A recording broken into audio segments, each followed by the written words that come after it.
Spirituality और religion उसके बारे में बड़ी मिसअंडरस्टैंडिंग है। सब लोग ऐसा ही समझते हैं कि जो रिलीजन है वही स्पिरिचुअलिटी है, लेकिन ये गलत गलत फहमी है। जैसे लोग समझ बैठे आजकल के आसन किया, प्राणायाम किया, इसलिए हमने योग कर लिया, योग साधना कर लिया हमने।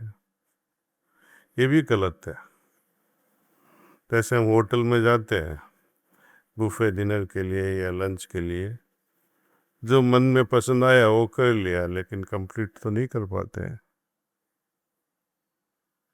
इस तरह ये जो बुफे है पतंजलि मुनि का 8 स्टेप्स का, 8 अंग का, वो यम नियम से शुरू होता है, बाद में आसन और प्राणायाम आते हैं। ये दो चीज ही फिजिकल है,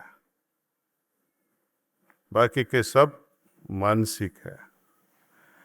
प्रत्याहार आता है, धारणा, ध्यान एवं समाधि। लेकिन योग शास्त्र में ध्यान को बताया है जो ईश्वर के ख्याल में डूबा रहे, ईश्वरमय हो जावे, भक्ति भाव पैदा करके ईश्वरमय होना है। बहुत लोग ईश्वरमय होते भी हैं, लेकिन क्या बोलते हैं, भगवान तूने मुझे क्या कर डाला, कितनी तकलीफ कितनी तकलीफ। तो कैसा भगवान है, तू है कि नहीं। भगवान के बारे में वो भी तो सोचते हैं। जैसे हम कभी कभी किसको याद ज्यादा करते हैं, जिससे दुश्मनी हो गई हो ना, उनको तो प्यार से नहीं याद करते हम। प्रेम से ही नहीं, हमको भक्ति भाव से याद करना है ईश्वर को। और ईश्वर को ढूंढने कहीं नहीं जाना है। ईश्वर ऐसे हृदय को ढूंढते हैं जो पवित्र हो, पुण्य हो। तो हमारा इतना ही काम करना है, योग साधना से अपने हृदय को पवित्र एवं पुण्य बनाते हुए।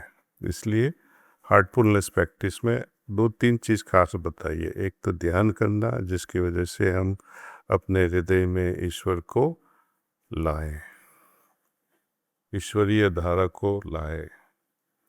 दूसरा है, जो हमारे ईश्वर धारा में जो ऑब्स्टिकल कर रहा है उसको निकालें।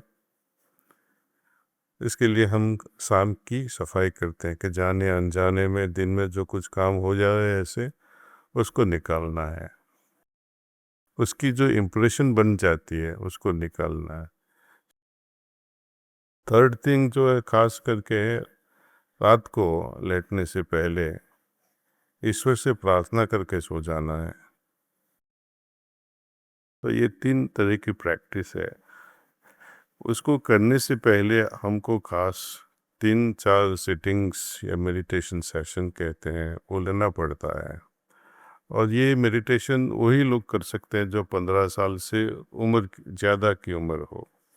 15 साल से जो नीचे है उसको हम रिलैक्सेशन सिखवाते हैं।